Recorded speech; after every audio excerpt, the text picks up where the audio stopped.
അങ്ങനെ ഏതോ ഒരു വെള്ളച്ചാട്ടവും കണ്ടിട്ട് നമ്മൾ നെക്സ്റ്റ് പോയത് പൊന്മുടി ഡാമിലേക്കാണ് കൊണ്ടുപോയത്. നമ്മൾ ജീപ്പ് എടുത്തിട്ടാണല്ലോ പോയത്. ജീപ്പിൻ്റെ ഡീറ്റെയിൽസ് ഞാൻ ലാസ്റ്റ് പറയുന്നുണ്ട്, വീഡിയോ അവസാനം വരെ കണ്ടു നോക്കുക. അങ്ങനെ അവിടെ പൊന്മുടി ഡാമിൻ്റെ ഇപ്പുറത്ത് തന്നെ ഒരു പാർക്ക് പോലത്തെ സംഭവമുണ്ട്. അവിടെ നമ്മൾ ഒരാൾക്ക് 20 രൂപ കൊടുത്തു കഴിഞ്ഞാൽ ഈ ഒരു സംഭവത്തിൽ കയറാം. നല്ല രസമാണ്. അതിൻ്റെ ഉള്ളിൽ കുറച്ച് ഊഞ്ഞാലൊക്കെ ഉണ്ട്. ഈ ഊഞ്ഞാൽ നല്ല രസമുണ്ടായിരുന്നു, കാരണം വലിയ ഊഞ്ഞാലാണല്ലോ, അപ്പോൾ വലിയ ആൾക്കാർക്കൊക്കെ കയറാം. അതിനുശേഷം നല്ല ഫ്രെയിമൊക്കെ കാണുമ്പോൾ ഇതുപോലെ നമുക്ക് സെൽഫ് ഷൂട്ടിംഗ് ഒക്കെ ചെയ്യാം. ലാസ്റ്റ് ഇങ്ങനെ കുളമായി കിട്ടും.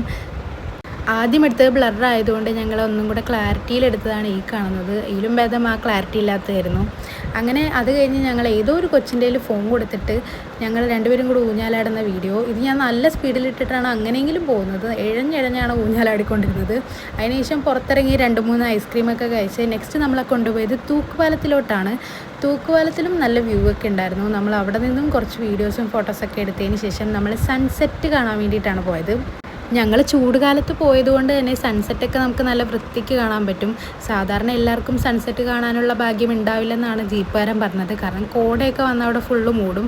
അങ്ങനെ രാത്രിയായി. നമ്മൾ ജീപ്പിൽ കയറി നമ്മുടെ കാർ നിർത്തിയിട്ട സ്ഥലത്തേക്ക് നമ്മളാക്കുവാണ്.